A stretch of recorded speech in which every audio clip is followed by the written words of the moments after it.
If you are anything like us, you probably started the year, or maybe even just, last week, with this massive burst of motivation. Oh, absolutely. You buy the new planner, you clean out your inbox, and you promise yourself, okay, this is it. This is the moment I finally become that disciplined person who always remembers to floss. And if you were still like us, that initial, that highly flammable burst of motivation has probably already faded a little bit. It's the classic human pattern, isn't it? We crave these huge, overnight, Hollywood movie kind of changes, but consistency is, ironically, the single hardest thing to actually maintain. That is the core pain point we all feel. We tend to focus on the gigantic, often really abstract goal, I want to be fit, or I want to be rich. And when we don't see those monumental results immediately, we feel like a failure.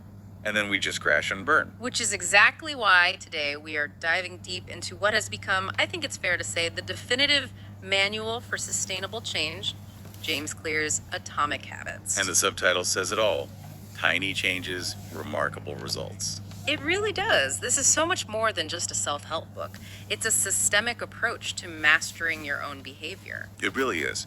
Clear's work is like an operating manual for the human mind. It explains why we do the things we do, and then, more importantly, how to systematically engineer the behaviors we want to have. Okay, let's unpack this. Because our mission today is to give you the total system, not just the initial spark of inspiration, but the actionable 4-part blueprint for building and maintaining habits pulled right from Clear's research. And the thesis of this entire deep dive really boils down to one key idea. Which is? Success is not about these huge, sudden changes. It's about what he calls atomic habits. These small, consistent actions that operate just like compound interest, right? Delivering these disproportionate returns over time. Exactly, and that represents a fundamental shift in perspective for a lot of people. I mean, we are culturally obsessed with defining moments. Sudden promotion, the dramatic weight loss. Right. But Clear argues the real magic, the real transformative power, is in the accumulated effort of all those marginal gains. And the math hook he uses, I mean, that's what really sells the entire idea. The results are almost unbelievable until you see it laid out. So if you commit to improving by just 1% every single day, you're not just adding up those 1% increments. No, it's the power of compounding. By the end of 1 year, you will be 37.78 times better than when you started. Think about that for a second. 38 times more capable, or more knowledgeable, or healthier, just by making a microscopic adjustment every day. That formula, 1.01 to the power of 365, it shows that the trajectory of a habit, not its initial size, is what dictates everything. It's an exponential rate of return on tiny, almost effortless daily effort. But the flip side of that is the real warning sign. It's the motivation killer. If you slip and get just 1% worse every day, You don't just end up a little bit behind where you started. The compounding decay is brutal. mathematically you end up near zero, just 0.03 times your starting point. That daily deterioration, hitting the snooze button once, scrolling for 5 extra minutes, avoiding that one small task. Those things compound just as relentlessly as the good habits do. They do, and they invisibly drive you so close to zero effectiveness over the course of a year.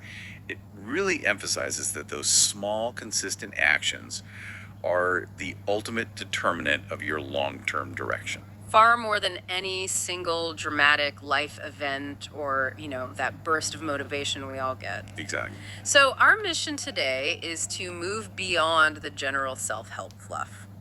We are going to systematically unpack the 4-step framework for behavior change that James Clear lays out, giving you a really comprehensive understanding so you can immediately start engineering your own system for success.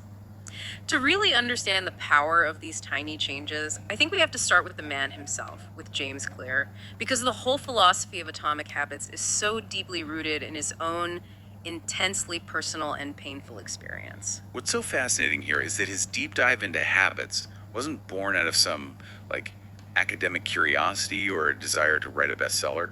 No, it was born directly out of a severe life threatening accident that stripped him of almost all physical control. It forced him to rebuild his life from absolute zero. Let's delve into that crucible moment, as you called it. This happened when he was in high school.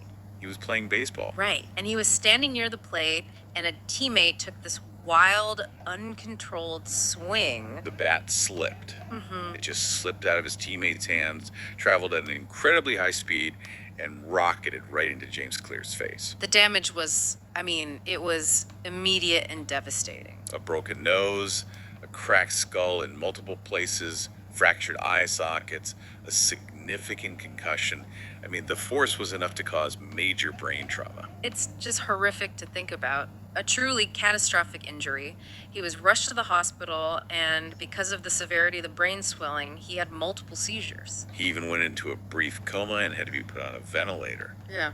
This was a moment of profound crisis where his entire future, especially his dream of playing college baseball, it went completely dark. So after he recovered physically, he was still facing this massive uphill battle. His body, his fitness level, they were severely compromised. But maybe more importantly, his confidence was just shattered. When he returned to the field, he was forced to play for a team at a significantly lower level than what he'd been used to. And that feeling, that total loss of control, where your body has betrayed you and your future is just utterly uncertain, that is the genesis of the atomic habit philosophy. It is. When you can't control the big things, what do you focus on? The small things. Exactly. He focused on building microscopic, controllable habits. Things he could win at every single day. Precisely. He looked for areas where he could achieve a tiny, undeniable victory. Things so small that failure was almost impossible, but they delivered a psychological win. And his two initial habits were what? Making sure he went to bed early every single night to help his recovery, and consistently keeping his dorm room organized. And I think that detail, organizing his room, is so crucial. Going to bed early, organizing your room, these sound like really rudimentary life skills. They do. But for him, it was a strategy to rebuild his sense of competence, his personal agency. It was proof to himself, in the middle of all that chaos, that he could still succeed at something, even if it was just tidiness. And this ties directly to a concept we'll get into later, which is identity first. Yeah. By keeping his room tidy, he was casting a small, daily vote for an identity. I am someone who is organized. I am someone who is disciplined. It's like mental momentum. It is. By achieving these small, consistent wins, he was proving to his subconscious mind, I can do this. I am someone who follows through. And that positive self-identity then snowballed into more ambitious areas. And the outcome really speaks for itself. Built on these tiny foundational habits, he went from struggling to get back on the field to eventually becoming the captain of his university baseball team. He earned top grades, received a prestigious student honor. He essentially rebuilt his entire life and athletic career from the ground up, one small controllable habit at a time. This personal story is a perfect setup for the broader principle he talks about, the aggregation of marginal gains. Right. And the quintessential example of this concept comes not from baseball, but from the world of competitive cycling. The astonishing turnaround of the British cycling team. This is such a classic case study. For nearly 100 years before 2003, the British cycling team was just defined by mediocrity. Absolute mediocrity.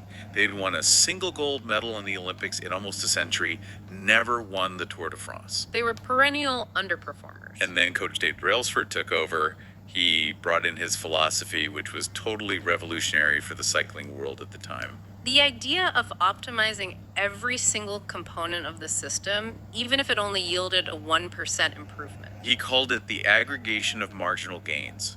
But I want us to pause here and just appreciate the level of meticulousness. This went so far beyond just upgrading the bicycles or, tweaking the training plan. Way beyond the obvious stuff. Brailsford and his team looked at every single minute factor that could possibly influence performance, even by the tiniest fraction of a percentage point. They started with the less obvious things, like optimizing the bike seat for better comfort and power transfer. Or experimenting with different massage gels to find the one that offered marginally faster muscle recovery. But then they dove into the truly obsessive, almost comical details. Like hiring a surgeon to teach the riders the best way to wash their hands to reduce the risk of infection. They cleaned the floors of the team bus with alcohol to minimize dust. And this detail always gets me. Cleaning the tires with alcohol for marginally better grip on the track. That's the level of microscopic detail they were working at. They weren't just focused on speed, they were focused on recovery, comfort, the whole environment. They analyzed which fabrics created the most aerodynamic benefit. Experimented with paint that reduced drag, and critically, they brought in custom pillows and mattresses for every single cyclist. Wait, custom mattresses for every single rider. That is a level of obsessiveness that forces you to realize how much untapped potential we leave on the table in our own lives. Absolutely, because we consider those 1% improvements not worth the effort. But for them, the custom pillows ensured optimal restorative sleep every night, no matter where they were competing. And individually, these changes seem trivial. I mean, how much difference can a pillow really make? But when you aggregate them all together, the sum of those tiny, consistent improvements across every element led to a massive, dramatic result. And the result was spectacular. Within 5 years, the British cycling team was completely transformed. They were dominating at the Olympics, winning Tour de France titles multiple times over. They had proven, beyond a shadow of a doubt, that tiny, consistent improvements across every variable lead to massive, world-class results. Which logically leads us to the most important theoretical idea in the whole book: system over goal. Right. Clear argues that successful people and unsuccessful people, they often have the exact same goal. Everyone wants to win the race. Everyone wants to be healthy. Everyone wants to write a successful book. The goal itself is not the differentiator. So if the goal is the same, what's the true differentiator? It's the system, the daily routine, the process, the small habits you put in place to get there. And focusing only on the goal is dangerous, he says. It is, for a few reasons. First, goals often postpone happiness. They make you feel like a failure until you finally achieve the result. And second, goals can create this kind of yo-yo effect. Once you hit the goal, say you run the marathon, you stop doing the habits that got you there, the purpose is gone. So you revert back to your old system. But focusing on the system ensures continuous progress, regardless of the immediate result. He says success is a byproduct of a good system. Exactly.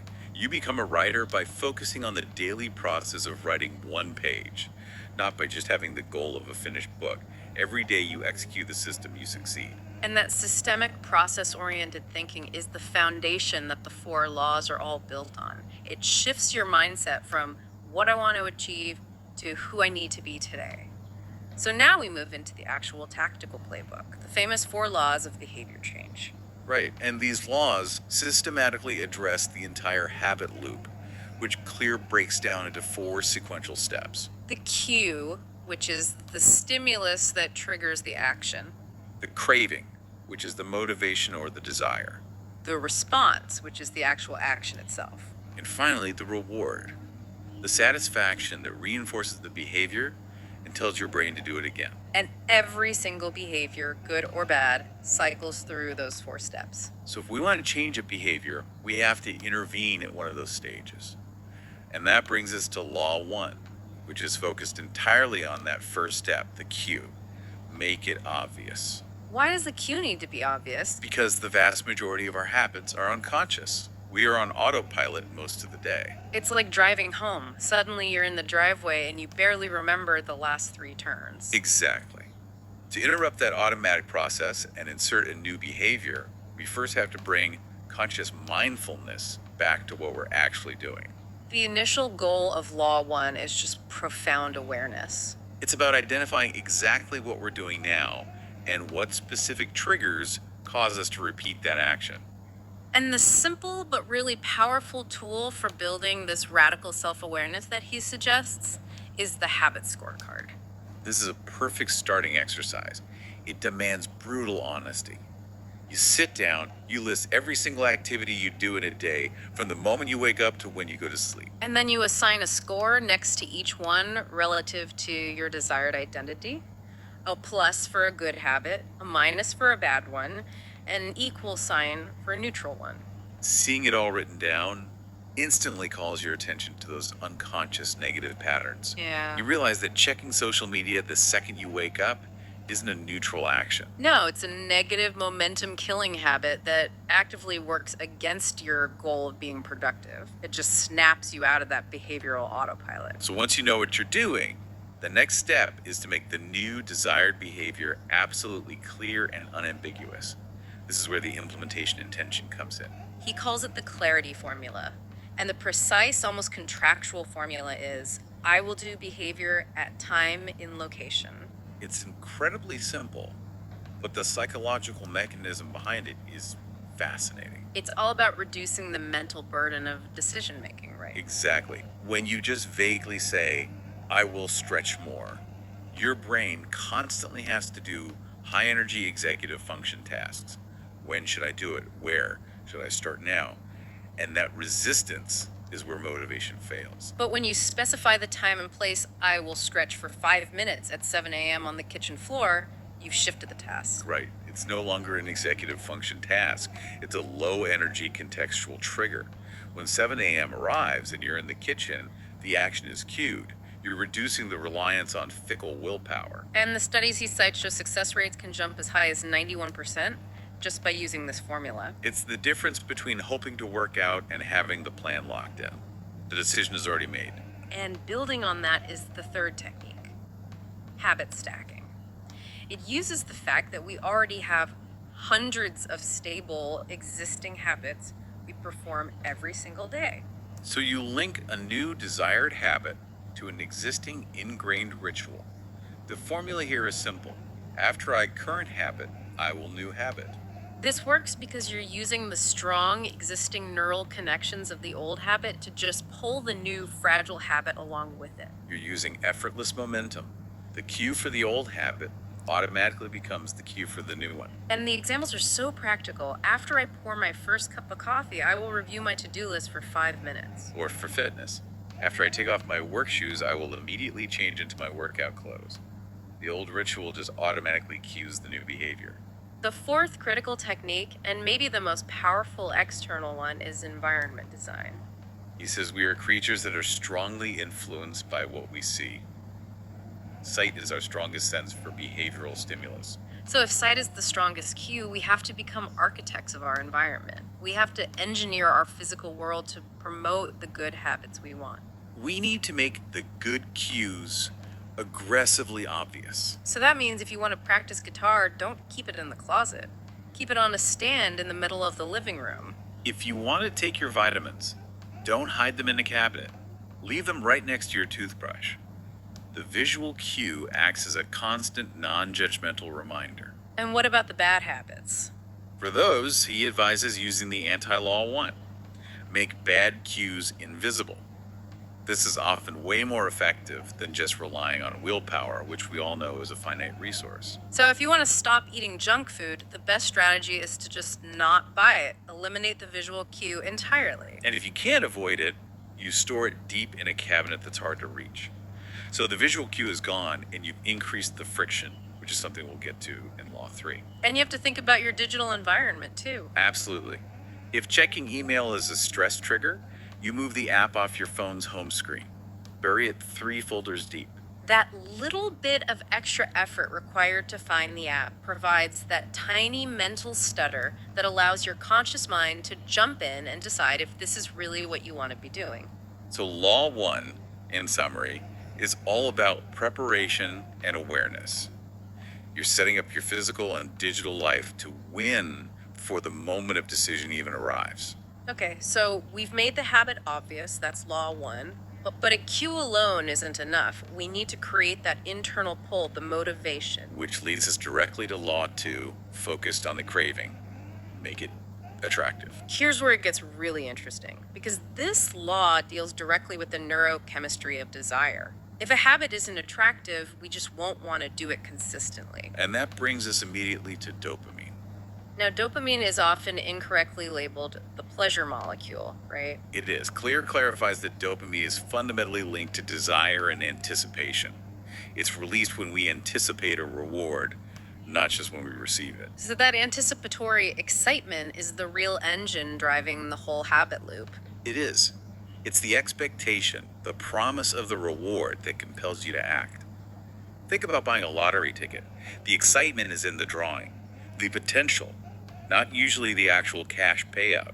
This realization is so critical because it highlights how vulnerable the modern mind is. It really does. Modern technology and industry have figured out how to hijack this anticipation system using what Clear calls supernormal stimuli. And this is where the average person just struggles so much. We evolved to crave things like salt, fat, and sugar because they were historically scarce and vital for survival. But now, hyper-palatable, heavily processed food is engineered with these optimized ratios to be irresistibly attractive. It floods our systems with anticipatory dopamine. And social media platforms do the same thing with variable reward loops, that unpredictable ding of a notification or the infinite scroll. They're designed to trigger massive anticipatory hits, and they are far more concentrated and immediately rewarding than natural activities like exercise or deep work, which deliver the rewards much later. So, this modern engineering makes the natural good habits feel, well, they feel dull by comparison. They just can't compete with the instant power of these engineered stimuli. So if we can't beat them, we have to weaponize our cravings. How do we make the good habits attractive enough to compete? And Clear offers this brilliant strategy called temptation bundling. Temptation bundling is the definitive strategy here. You pair an action you want to do, the immediate reward, with an action you need to do, the good habit. You're leveraging the desire for the fun activity to pull yourself through the difficult, necessary task. And we can integrate this perfectly with the habit stacking formula we just learned in Law 1. It creates this powerful two-step mechanism. So the combined formula looks like this. Step 1, After current habit, I will new habit I need to do. and then step 2. After new habit I need to do, I will habit I want to do, which is the reward. Let's use a financial example. You need to review your monthly spending, which is boring, but you love catching up on your favorite podcast. So you set the rule. 1, after I finish dinner, I will open my budgeting app, the need to do. And then 2, after I open my budgeting app, I will listen to my favorite podcast, the want to do, but only while I am categorizing receipts. The desire for that instant entertainment, the podcast, pulls you through the unattractive task of reviewing your finances. You've essentially leveraged your craving to complete a necessary task. It changes the experience from a chore into a prerequisite for enjoyment. Another fundamental driver of attractiveness is our deep-seated need for belonging and acceptance, which leads us to social influence. We are fundamentally social creatures. We crave belonging. Clear outlines that we imitate the habits of 3 specific groups. The close, so our family and friends, The majority says social norms. and the successful people we admire. If we see people we respect performing a habit, it instantly makes that habit seem desirable, normal, and necessary for group inclusion. So the practical application here is to immerse yourself in a group where the behavior you desire is the norm, not the exception. If you want to run marathons, you join a local running club. The desire to fit in and maintain that identity within the group makes the habit highly attractive and self-reinforcing. Finally, we need to address internal motivation through reframing and motivation rituals. This is about consciously changing the internal narrative, moving the habit from a psychological burden to a perceived opportunity. And it can be as simple as a single word swap. Changing your internal script from I have to do this to I get to do this. It's a simple linguistic change, but the emotional and psychological impact is huge. Instead of saying I have to get up at 6 a.m. to go to the gym, you reframe it. I get to dedicate time to my health and strength today. Or, before starting difficult work, you create a small positive ritual, a special song, a particular type of tea. You're intentionally associating the task with a predictable, positive emotional state, which increases its desirability. So Law 2 is all about optimizing desire. You're tricking your dopamine system into anticipating a positive outcome, either from an immediate reward or by reframing the habit itself. All right, so we've made the habit obvious with Law 1 and attractive with Law 2.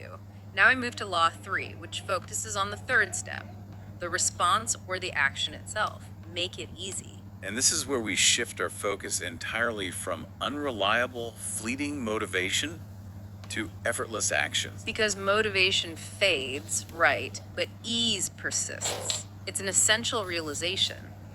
If a habit is difficult, you simply won't do it when life gets stressful. Clear's very direct about this. Humans are subject to the law of least effort. We naturally gravitate toward the path of least physical and mental resistance. It's an evolutionary reality. Our brains are wired to conserve energy. Therefore, if good habits are easy, we are exponentially more likely to do them. And this is precisely why training and practice are so much more important than just planning. So if we want to succeed, we have to make the friction required to start the good habit nearly zero. We need to be able to start the desired action on a whim. This leads to the first technique, friction reduction. We have to meticulously minimize the number of steps required to start a good habit. Preparation isn't just helpful, it's the prerequisite for action. And you have to think beyond just laying out your gym clothes. If you want to eat healthier lunches, preparing 5 lunch boxes on Sunday night reduces the friction every weekday morning. It goes from 5 minutes of prep down to 5 seconds of grabbing and going. Or if you want to pay bills on time, set up automatic recurring transfers. You reduce the action required to zero. And the inverse is arguably more powerful for breaking bad habits. Increase friction. That's the anti-law 3. The goal is to make the undesirable action feel cumbersome. So if you want to reduce binge watching, you physically unplug the TV or put the remote in another room after you watch one show. If you struggle with mindless shopping, someone once told me they freeze their credit card in a block of ice. Seriously? Yeah. That small 15-minute wait while the ice melts forces a crucial pause. It demands a conscious decision that often breaks the impulsive action. The principle of making it easy culminates in maybe the most famous and actionable technique in the entire book, the 2-minute rule. This rule is so deceptively simple, but incredibly powerful because it targets the most difficult part of any habit, starting. The core principle is just to break any new habit down into a task that takes less than 2 minutes to initiate. We often confuse the task of starting with the goal of finishing.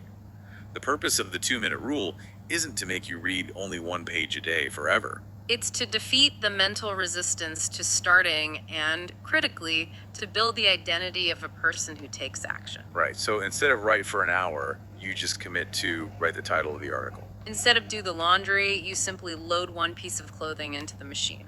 If you want to meditate for 30 minutes, you only commit to sit down and focus on breathing for 1 minute.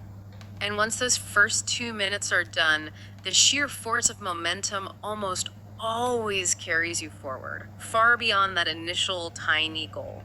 You've overcome the biggest obstacle, which is the inertia of getting started, and you've achieved a small win, which reinforces your new identity. To really solidify the ease and permanence of habits, we also have to look at commitment devices and automation. This is about using systems and technology to lock in future good behavior without relying on that fickle willpower. You're essentially making the choice only once. We talked about automatic savings transfers, but commitment devices can be punitive too. Like telling a friend, if I don't finish this report by Friday, I will give you $500. The pain of that potential loss acts as a powerful motivator. It locks in your future behavior. And this automation links directly back to the underlying biology of why repetition matters. This is where we talk about synaptic pruning.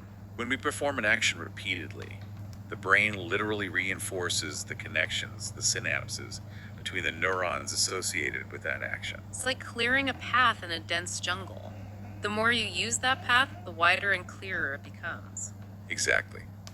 And conversely, the connections we neglect are pruned away, making those habits slow and difficult to access. So the importance of synaptic pruning is that it proves physical effort is less relevant than sheer repetition for automation.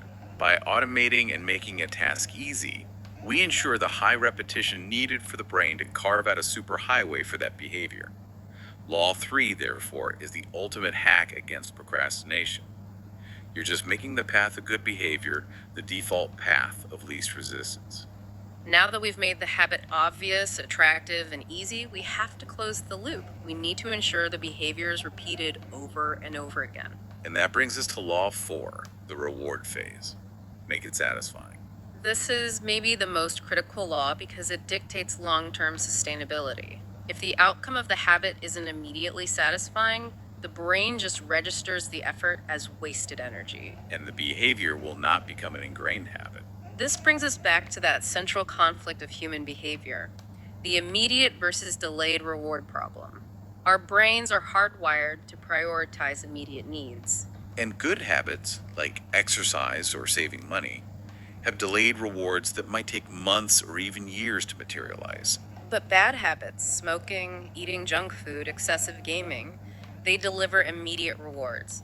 A nicotine hit, a sugar rush, instant entertainment. And our brain registers that immediate pleasure and just says, do that again. Clear calls this the golden rule of behavior change. What is rewarded immediately is repeated. What is punished immediately is avoided. So if we want a good habit to stick, we have to hack the system. We have to create an immediate feeling of success, even if the major benefits are still years away. The historical example he uses of Wrigley's gum is a perfect illustration. It is. Early gum was not successful because it had no immediate benefit. It only became a massive success after they added mint flavor. And the mint provided that instant feeling of freshness or cleanliness. An immediate, tangible reward. It satisfied the user right after consumption, closing the loop and leading to repeat behavior. That instant feeling of satisfaction is so key, and it leads us to the first technique, immediate reinforcement. You have to consciously give yourself a small, instant, non-habit breaking reward for completing a good habit. And the reward shouldn't contradict the habit, right? If your habit is to eat healthy, the reward can't be a slice of cake. Right. But the reward can be internal. Sometimes the reward is just the removal of a negative state. Simply avoiding a bad habit like ag and night, successfully resisting the urge to check email on a Sunday, can provide a feeling of success and positive reinforcement. I think the most robust tool for building immediate satisfaction, though, is habit tracking, visual progress. Definitely. Habit tracking involves using a calendar, a journal, or an app to visibly record every time you complete the habit. The psychological benefit of seeing that streak build is immediate and profound. It delivers an instant, satisfying win right now, today. And this feeds directly back into that identity discussion we had earlier. Every check mark on the calendar is a visible, undeniable vote for the person you want to become. You're providing instant proof that you are, in fact, a runner or a writer or a saver. And that visual accumulation is so powerful. There's an anecdote he shares about a salesman who used 120 paper clips in one jar. Oh, right. And he would transfer one to a second jar after every single client call. Exactly. He was focused on the immediate, satisfying act of moving the clip, not the stress of making 120 calls. The physical accumulation provided a small, immediate win that fueled his motivation to keep going. Habit tracking also serves as an instant cue, that's Law 1, and a motivator, which is Law 2. It's a multi-purpose tool. It reinforces the entire loop. It provides a sense of achievement and prevents us from losing sight of those small gains. And finally, Clear addresses the inevitable problem of failure with the crucial never miss twice rule. This rule is so essential for long-term sustainability because it acknowledges that perfection is impossible, but rapid recovery is mandatory. No one is perfect. Inconsistency is going to happen. The goal of consistency, not perfection. The crucial pivot is what you do after that first mistake. If you miss one day, Clear says that's just an accident, a slip-up. But you must return to the habit the very next day.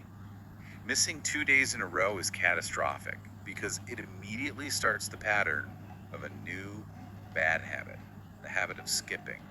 The second miss reinforces the identity of someone who skips, which directly fights against the identity you're trying to build. You have to interrupt that negative momentum immediately.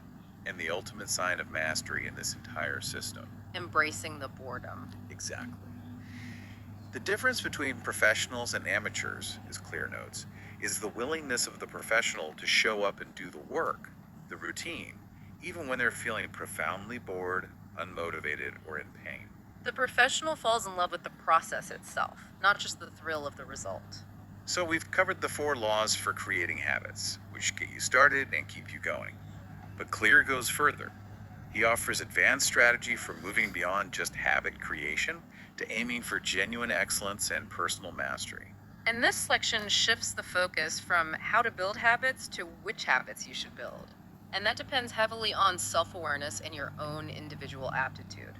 The first point is critical: the search for your strengths, acknowledging that genetics and your innate personality preferences, they matter. This isn't about accepting limits, though. It's about maximizing your return on effort. Right. Genetics don't determine your destiny, but they absolutely influence the field or the game where you have a natural advantage. We should select a game where our natural tendencies give us the highest odds of success. So, if you're an extrovert who thrives on social interaction, don't try to build a habit system based on solitary, deep analytical work. Play a game that rewards networking and communication. The source material gives some excellent self-inquiry questions to help you find that niche. You have to ask, what activity do you find genuinely fun or easy that other people struggle with? What makes you forget time, where you get into that flow state? What results seem to come easily to you with less effort than your peers expend? The answers to those questions point to your natural field of play. But what if you're struggling to identify a single dominant strength? That's where the next strategy becomes brilliant: creating your own game. This is a highly sophisticated strategy. It's about combining multiple, seemingly unrelated skills to create a unique niche where you are, by definition, the only expert. You might not be the world's best writer, or the world's best coder, or the best public speaker. But if you combine expertise in all three, you create a category where you have no true competition. You become unparalleled, not through singular mastery in one area, but through the unique and powerful combination of several well-built atomic habits and skills. Like someone who is a scientist, a strong visual designer, and an excellent storyteller, they become an unmatched science communicator. Once you've chosen or created your game, the path to mastery is guided by the Goldilocks rule: optimal challenge. This ties right back to that boredom we were just talking about. The Goldilocks rule suggests that motivation and engagement are highest when the task is just right. It can't be too easy, which leads to boredom, or too hard, which leads to frustration and quitting. Finding that sweet spot of challenge leads directly to the productive flow state, where we're fully engaged and often performing at our highest level without realizing time is passing. And continuous progression means constantly seeking out challenges that are just slightly beyond your current skill level. You're always pushing that 1% boundary. This is what prevents the professional from falling into the trap of boredom, which is what causes the amateur to quit. If you stay in the flow state, you are way less reliant on that initial fickle burst of motivation. And the final, absolutely necessary step for achieving mastery is continuous reflection and refinement. The very success of a habit can be its downfall. The danger of successful automation is that it can lead to what Clear calls satisfaction inertia. We get complacent and stop improving just because the habit is now automatic and good enough. The system runs itself, but we stop looking for that next 1% improvement. So periodic review is essential. You have to schedule regular system audits. Constantly ask yourself, what am I doing well? What can still be improved by 1%? Is this habit still serving the identity I want? This prevents stagnation and ensures our automated systems continue to serve our highest potential, rather than trapping us in an outdated routine or a comfortable plateau. And underlying all of this advanced strategy, Clear reiterates the deepest level of change. All habits, small or large, must reinforce the desired identity first. If you only focus on the external result, I want to write a book, the motivation dies with the failure or success of that project. But if you focus on the identity, I'm writer, then the process of writing one page a day becomes an integral, non-negotiable part of who you are. The motivation to maintain the habit becomes automatic and so much more profound because you're protecting your sense of self. In the end, what we learn from this deep dive into atomic habits is that success in life isn't about achieving a specific single dramatic goal. It's about perfecting the daily system. Your life today, who you are and where you're going, is simply the cumulative, compounded result of all those tiny atomic habits you've reinforced over time. It really is. So, what does this all mean?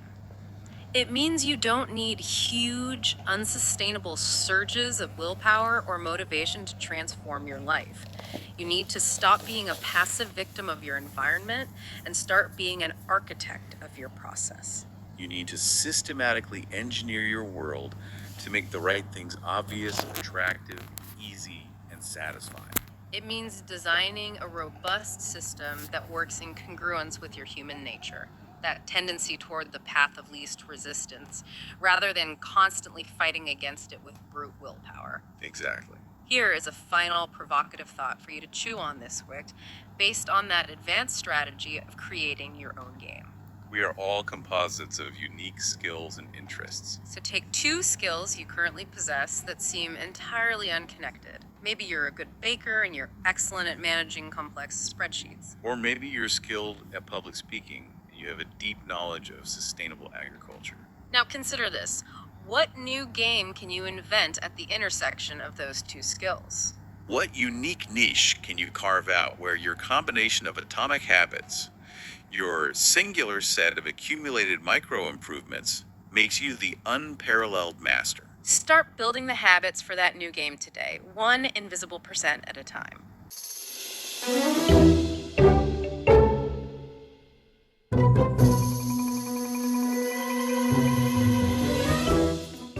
Welcome to the deep dive.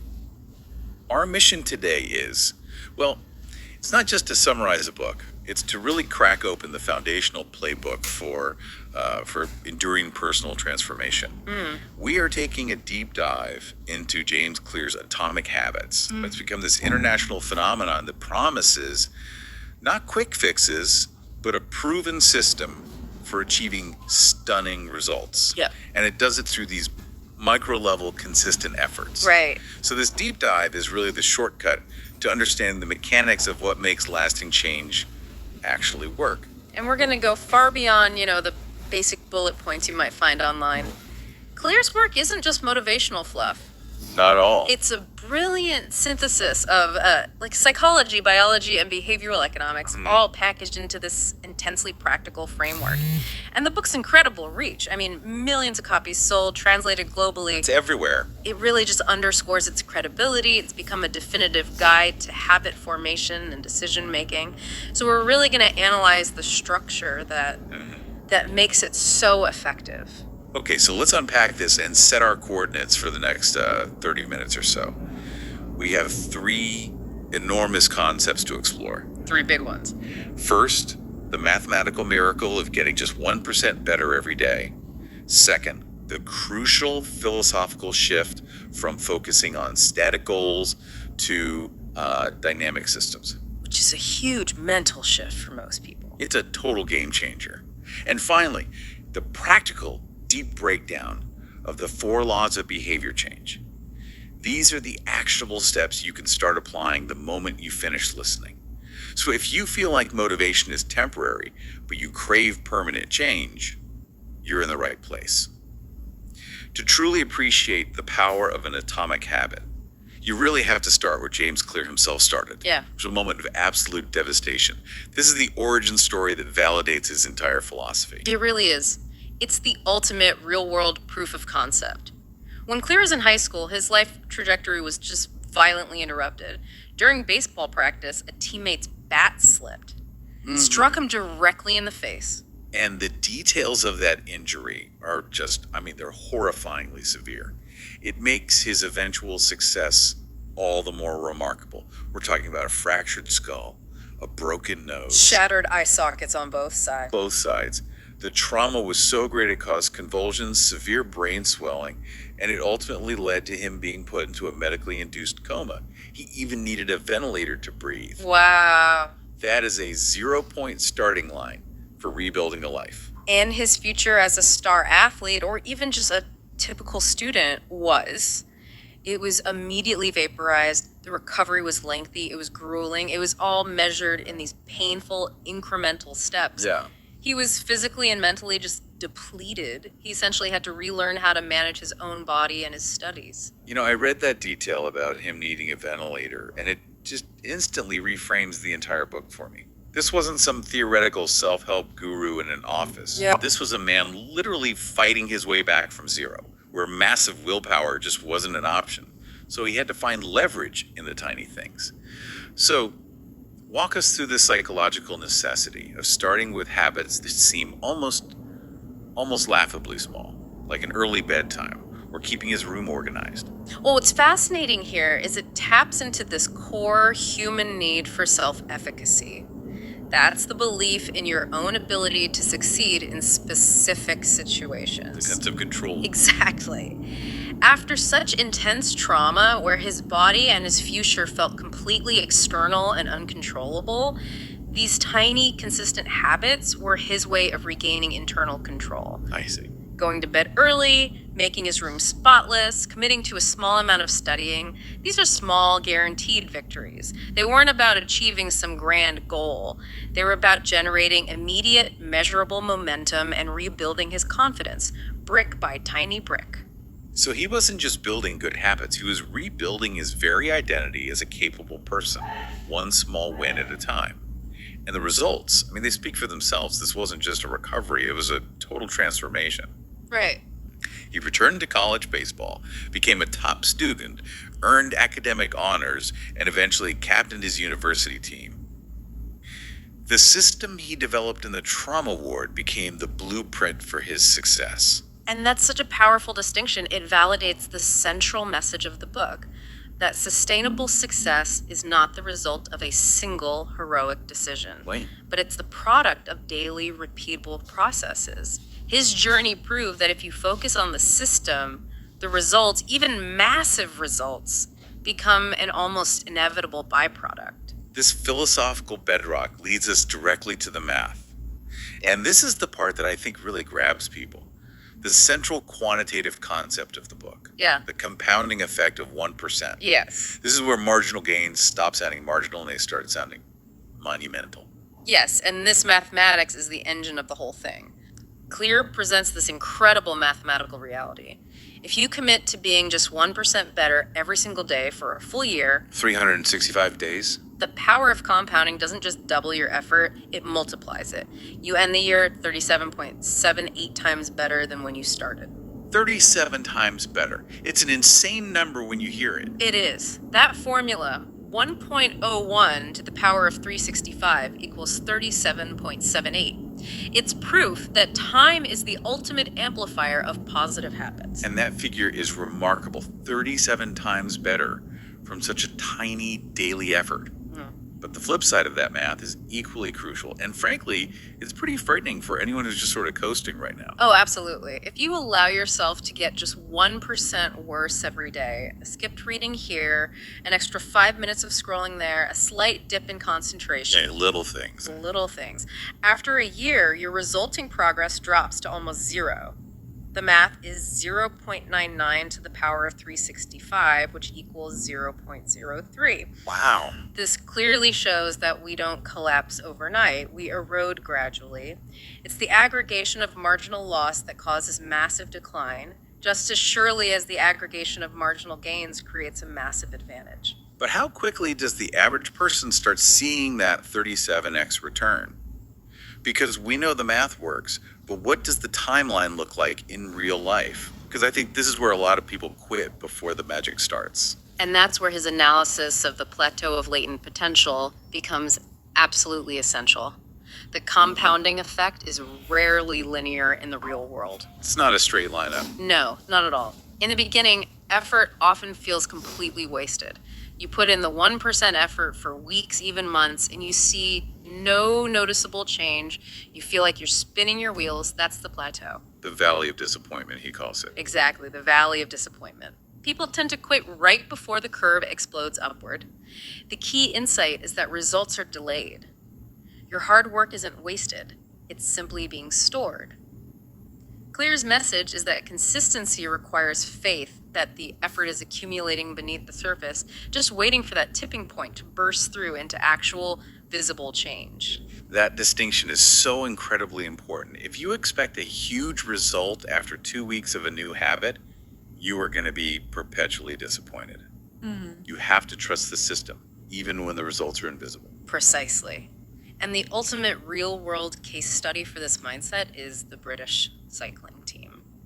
Before 2003, they were a global joke. I mean, they had nearly a century of disappointment and almost no major wins. And their turnaround under the leadership of Dave Brailsford is just a perfect illustration of trusting this aggregation of marginal gains. Yeah. They didn't look for one massive leap. They hunted for 1% improvements absolutely everywhere. They applied this concept so rigorously, they treated the entire organization and the athlete's whole life as a single system that was just ripe for optimization.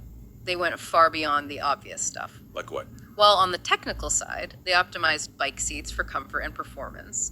They tested different massage gels to shave milliseconds off recovery time. They even used alcohol to clean the tires. The tires. To ensure absolutely minimal accumulation of dirt and maximizing grip. That detail about cleaning the tires with alcohol, that's the difference between commitment and obsession, and it just drives home the point that everything counts. Nothing is too small. It does. But they didn't stop at the technical aspects. They recognized that performance is also about recovery and environment. They hired a surgeon to teach the riders the best way to wash their hands to reduce the risk of illness. Wow.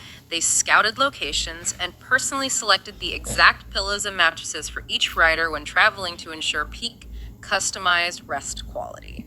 Every single component of the system, no matter how small or seemingly unrelated, was nudged toward a 1% gain. And the collective effect of these tiny continuous improvements was just transformative.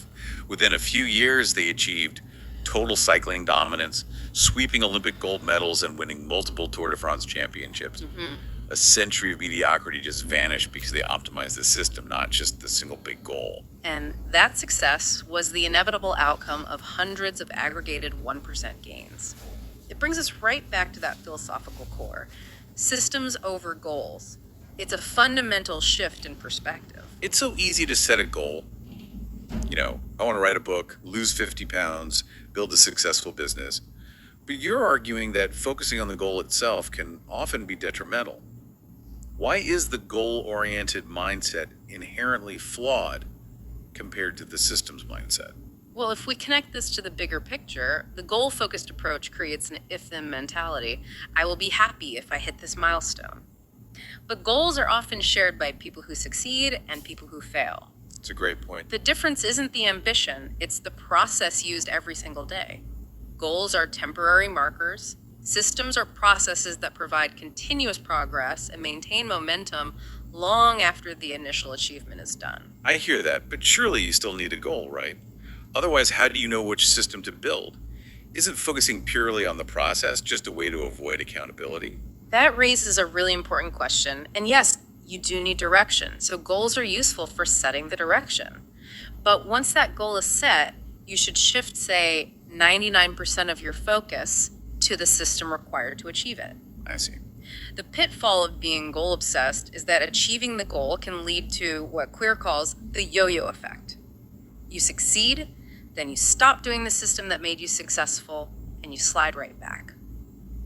When you focus on the system, the commitment is to the process of continuous improvement, not the single achievement. That's a powerful distinction.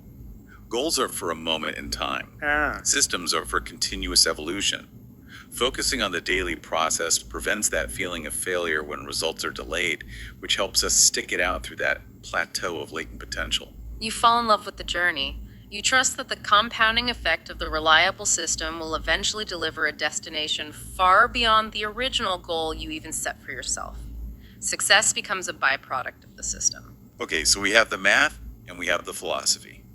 Now let's dive into the practical framework for change, the 4 laws. These laws are built directly on that neurological habit loop cue, craving, response, reward.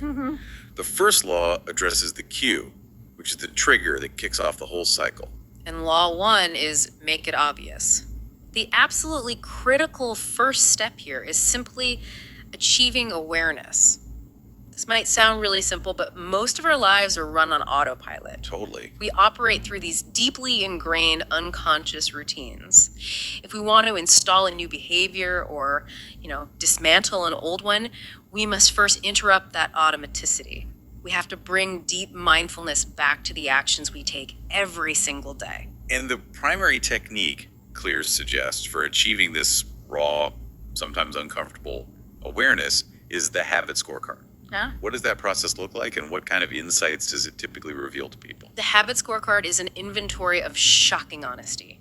You take a full day and you list every single activity you perform, from the mundane waking up, checking your phone, pouring coffee, to the significant everything. Then you score each activity. A plus if it moves you toward your desired identity, a minus if it moves you away, and an equal sign if it's neutral. I can imagine that being a very sobering exercise. It is often startling. People realize that they have far more minus habits than they thought. Mindless scrolling, unnecessary spending, emotional eating, all of it done on complete autopilot. The scorecard forces you to see your current behaviors, not your intended ones. Right. You can't change what you don't measure, and you can't measure what you don't notice. It forces you to reclaim the driver's seat of your own life. So once we know what we're actually doing, the next step is to add extreme clarity to the new behavior we want to install. This is the implementation intention. It's basically the antidote to saying, I'll start tomorrow. Exactly. Implementation intention is about pre-programming your brain to act at a specific time and in a specific location. The vagueness of, I will exercise more, is useless. Yeah. Because when the moment arrives, your brain has to expend energy making a decision. The power of the formula is that it eliminates that decision-making energy up front. The formula is, I will perform behavior at time in location. And the research around this it's undeniable. The studies found that simple planning transforms this vague desire into an actionable commitment. Oh, absolutely. Studies on health and exercise show that people who committed to a specific time and place, like, I will lift weights for 45 minutes at 6 p.m. at the gym, had success in that sort up to 91% higher than the control group. 91%, that's a staggering increase. It is, and it's achieved only through the power of clarity.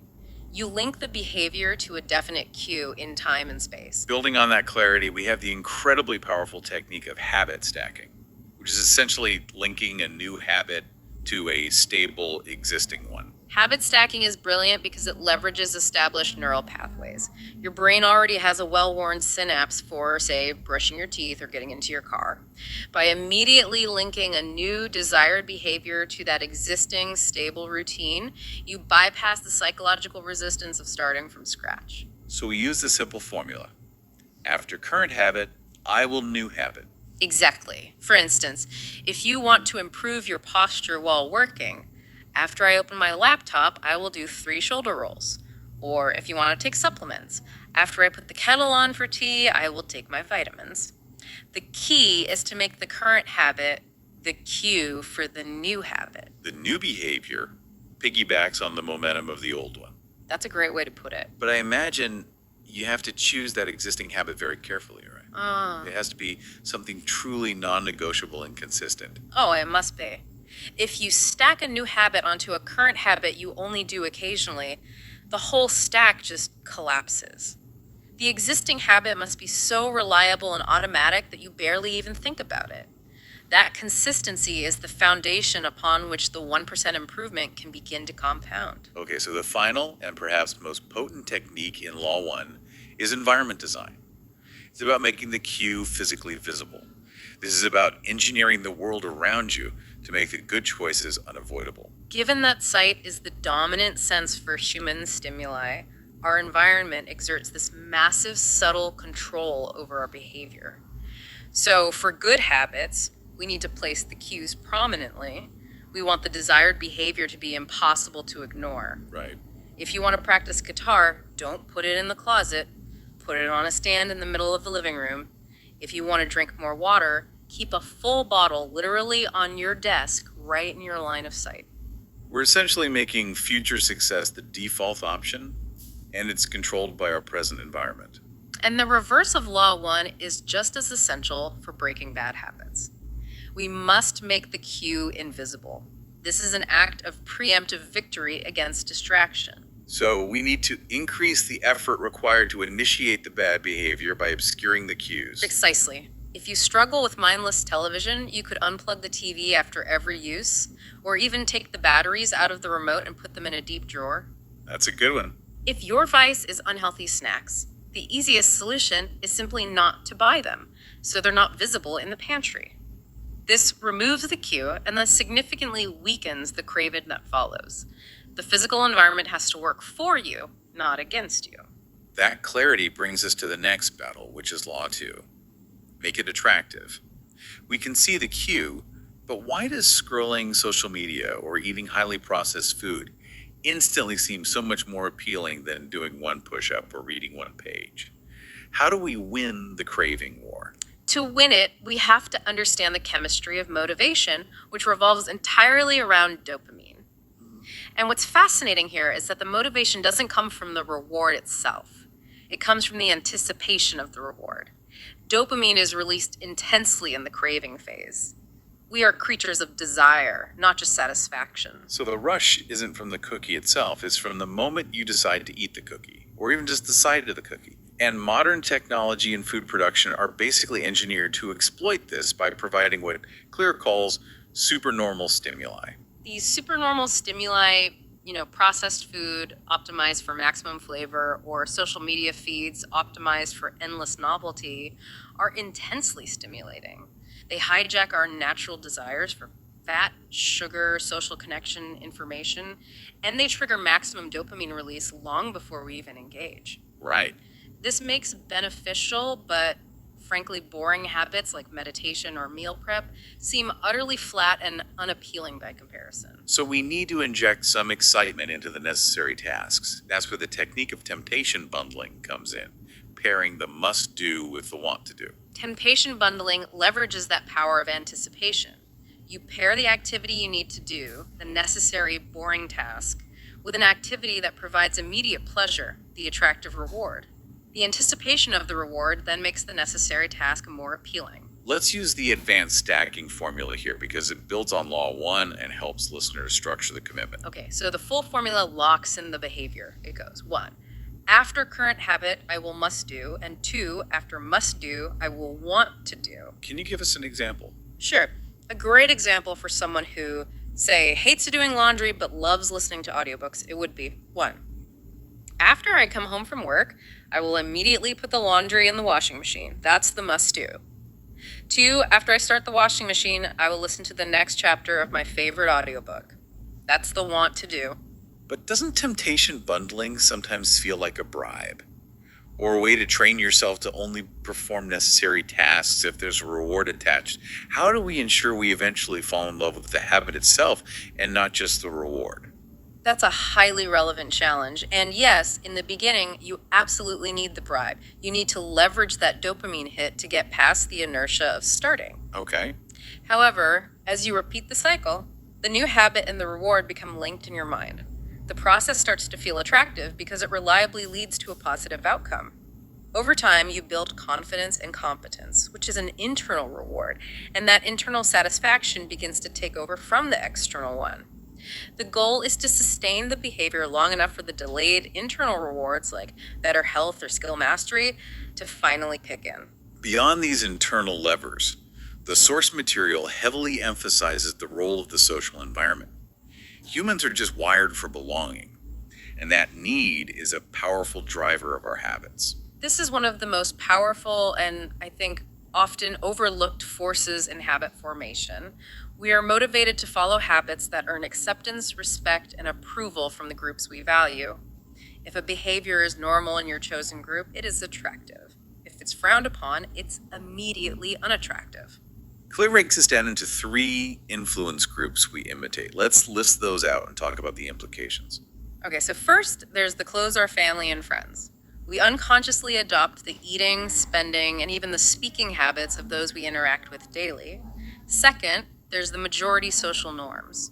We adopt behaviors that are normalized by the society around us. Right, like if everyone around you is commuting by bike, it becomes a desirable and attractive choice for you too. Exactly. And third, the powerful people we admire, look up to, or deem successful. We seek to emulate their processes because we want their results. So the practical application here is this. If you want to become a successful investor, don't just read about investment. Find a community of successful investors. If you want to be a lifelong learner, join a book club or a discussion group. You are essentially shifting your identity to a group where the desired behavior is the normal, attractive standard. You make the behavior feel normal, desirable, and necessary for maintaining your status within that chosen group.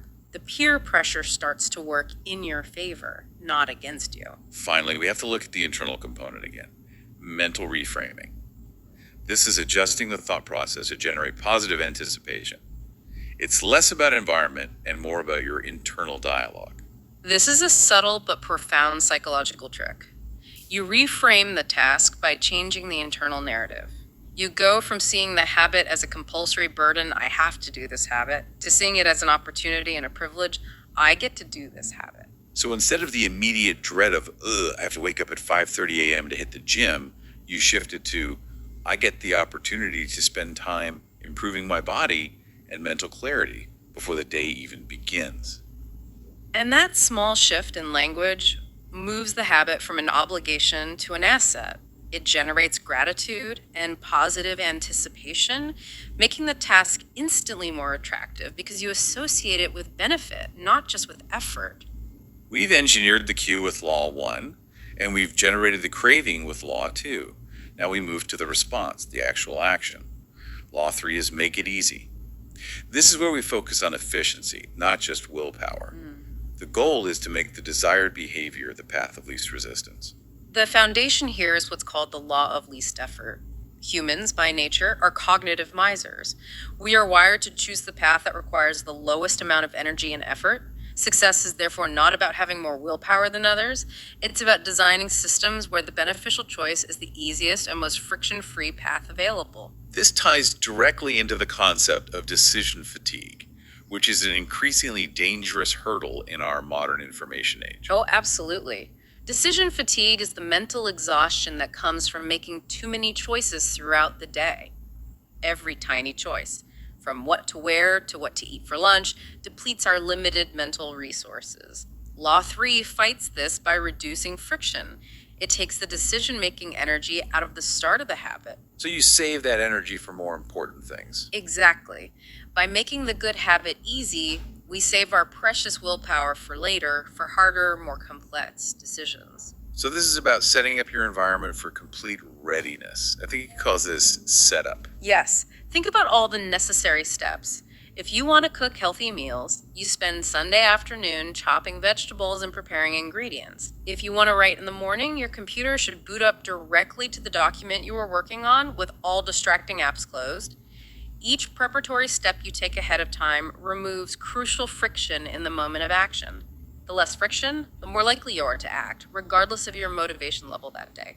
And just like with the previous laws, the reverse is essential for bad habits. We must actively increase friction. If the path to the desired outcome is hard, we simply won't take it. If you are prone to impulse buying online, delete your saved credit card details from all shopping sites. That simple addition of friction, having to physically get up, retrieve your wallet, and enter the 16 digits, is often enough to interrupt the automated, mindless behavior and allow logic to reassert itself. Right. You want to make the bad habit difficult, cumbersome, and just plain annoying to start. Now, for the ultimate tool in Law 3, the 2-minute rule. This is the crucial strategy for overcoming initiation resistance, which is where most people fail. The 2-minute rule is a psychological trick that redefines the meaning of starting. It dictates that any new habit must be scaled down so that the initial action takes 2 minutes or less to perform. The focus is entirely on establishing the ritual of the start, not on completing the full daunting goal. This can sound almost like procrastination. If my real goal is to write a 100,000 word novel, and the 2-minute rule says just write one sentence, aren't I just letting myself off the hook and avoiding the real work? How do we ensure this doesn't become an elaborate excuse? That is a fundamental challenge, but the crucial insight here is that the 2-minute rule isn't about productivity, it's about identity confirmation. Okay, explain that. The true purpose of the rule is to break the inertia and just show up. You are casting a vote for the identity you want to have. When you put on your running shoes, you are reinforcing the identity of, I am a runner. Once you've completed that 2-minute ritual, you have momentum. An object in motion stays in motion. Exactly. You'll find that reading one page often turns into 10 pages, and writing one sentence often turns into a whole paragraph, because the hardest part is just getting started. So the immediate goal is consistency and identity confirmation, not maximizing output. The output will follow the consistency. Precisely. You make the ritual of the start automatic, regardless of the desired outcome. The 2-minute rule minimizes the mental resistance that prevents action in the first place. And finally, for making things easy, we have automation and commitment devices. These are devices that completely remove the need for willpower in the future. This is the ultimate form of friction reduction. We use external tools to control our future behavior, locking in a commitment we made when our motivation was high. Think about automatically transferring a percentage of your paycheck to an untouchable savings account every payday. Right. Or setting up automatic bill payments. These devices ensure you stay on track without ever having to make a daily choice that relies on your current finite level of motivation. You engineer future success through pre-commitment. That brings us to Law 4. Make it satisfying. This final law is the key to repetition and permanence. It's what closes the habit loop, confirming to the brain that this behavior is worth repeating. The brain is fundamentally wired to repeat behaviors that bring immediate pleasure and satisfaction. If an action feels good right now, our biological imperative is to do it again soon. This short-term feedback loop is incredibly powerful. But, as we mentioned earlier, here we face the core challenge, the good habit dilemma. Good habits have delayed rewards, while bad habits offer instant gratification. That is a mismatch our ancient brain really struggles with. It is the gap between short-term cost and long-term benefit. Exercise costs pain now, but offers better health later. Saving money costs consumption now, but offers wealth later. Bad habits like junk food offer immediate satisfaction, but incur long-term costs. So if we want to compete with the instant pleasure of the bad habits, we need to inject immediate satisfaction into the good ones. And that's where immediate reinforcers come in to bridge that time gap. We need to create a small, enjoyable reward that happens right after the habit is completed. Think back to the historical example of mint-flavored chewing gum.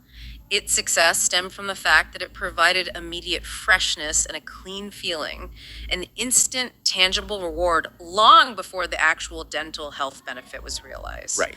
We need to apply that same principle to things like studying or exercising. One of the most effective and accessible reinforcers for this is visual progress, which is achieved through habit tracking. Habit tracking is phenomenal because it turns abstract effort into a concrete, immediate reward. Whether you use a physical calendar to place an X on the day, a simple app, or even physical objects, like that famous example of the salesman who used 120 paper clips. Oh yeah, the 2 jars. The 2 jars. He'd move one from the morning jar to the evening jar every time he made a sales call. Seeing that chain of success provides instant, tangible proof of your identity change. The joy of not breaking the chain becomes the immediate reward. It provides a small but potent psychological hit of competence and accomplishment. That's the feeling we are chasing. The system itself becomes the satisfying outcome. You're not just saving money, you're looking forward to coloring in the square on your savings tracker. Now, consistency is the key to compounding, but perfection is impossible. This brings us to the crucial rule for handling inevitable setbacks. Never miss twice. We must accept that we are human. A single slip-up is going to happen. Clear calls that a single miss, an accident. The core rule is to never allow one accident to turn into 2 consecutive misses. If you miss Monday, you must prioritize getting back on track on Tuesday. Why is that second miss so dangerous? Because missing the second day establishes a new negative pattern, gives your brain permission to abandon the habit altogether. So the key isn't perfection, it's rapid recovery and minimizing the negative deviation. The professional mindset understands that there will be off days, low motivation, and unavoidable conflicts. The hallmark of the professional is not perfect execution, but the commitment to showing up again immediately after the slip. This protects your identity and maintains the system's integrity. And finally, we use the reverse of Law 4 to stop bad habits. We must make them immediately unsatisfying. If the action is instantly uncomfortable or costly, the brain is less likely to repeat it. We need to introduce immediate penalties or friction points for bad habits. For instance, if you are struggling to stay off social media, you might set up an automated system that transfers $50 into a bad habit savings account every time you spend more than an hour on the site. That's self-taxation for bad behavior. I like that. Exactly. This makes the negative behavior incur an immediate, tangible financial cost, making the action significantly less satisfying. Or, for a physical example, if you hit the snooze button more than once, you immediately get out of bed and perform 10 burpees. You associate the undesirable action with an immediate, uncomfortable consequence. We've built the house of habits using the 4 laws. So now how do we future-proof this system and push towards sustained excellence and mastery? This shifts the focus from simple habit formation to strategic self-awareness. This final part is all about alignment. Clear argues that to reach the highest level of achievement, we must stop playing games that rely on our weaknesses. We have to choose habits and games, as he calls them, that align with our natural strengths, our personality, even our genetics. Which gives you a foundational advantage, head start. Right. It sounds like we should be searching for the place where effort and talent intersect most efficiently. How does one determine what their natural game is? It requires deep self-reflection, often guided by 3 key questions. First, what activity do I find fun, even easy, that other people find fundamentally tedious or boring? This reveals your intrinsic motivation. Second, when do I enter the state of flow? That zone where I completely lose track of time because I am so engrossed. And third, what produces results for me more easily than it does for others? These areas are where your natural aptitudes lie and where marginal gains will compound the fastest. That's a powerful internal audit. But what if you don't have one single obvious dominant talent? Most people feel like they're good at a lot of things, but not great at any one thing. Right. That's where the strategy of creating your own game becomes relevant. And that's where you win through combination and differentiation. If you cannot be the best in a field defined by others, you combine 2 or more skills to create a unique niche where you are the best at that specific combination. For example, you might be a decent programmer and a decent public speaker. Combining them makes you the best technical evangelist for a new software product. You build a competitive advantage based on your unique blend of abilities that no one else possesses. Once you're in the right game where you have that natural advantage, the challenge becomes maintaining motivation over the long haul. And Clear introduces the Goldilocks rule here. The Goldilocks rule is the key to maintaining motivation. If a task is too easy, it's boring. If it's too hard, it's frustrating. Staying in that sweet spot where the challenge level is just right maximizes both motivation and enjoyment and keeps you in that coveted flow state. You need just enough difficulty to keep you engaged, but not so much that you feel overwhelmed and want to quit. That makes perfect sense for daily engagement. But if we look at the trajectory toward mastery, the point where you achieve that 37x improvement, the ultimate enemy of progress isn't failure or frustration. It's something much more subtle and insidious: boredom. This is perhaps the sharpest, most difficult insight in the entire framework. The critical difference between the amateur and the professional. Amateurs are driven by passion and novelty. They quit when the task becomes repetitive or tedious. Professionals stick to the routine and the discipline, even on days they lack motivation, feel bored, or experience physical pain. The secret to mastery isn't some complex trick or a sudden burst of talent. It's the ability to endure the sheer mind-numbing boredom of repetitive, simple, consistent action. The ultimate goal is to fall in love with boredom, recognizing that the path to expertise is paved with simple, unsexy, consistent repetition. The greatest results come from staying disciplined when the habit stops being a novelty and just becomes work. And finally, even when our habits become automatic, we must still review and refine. Automaticity is efficient, but it can lead to stagnation if we stop reflecting on what we're actually doing. The world changes, and we change. We need regular periods of review, maybe monthly or quarterly, to audit our habit scorecard again. Are the habits we built 6 months ago still serving our current identity? Are there new 1% improvements we can identify? We must avoid mindlessly repeating outdated behaviors. We have to ensure our systems are continuously adapting to keep us on the best possible path.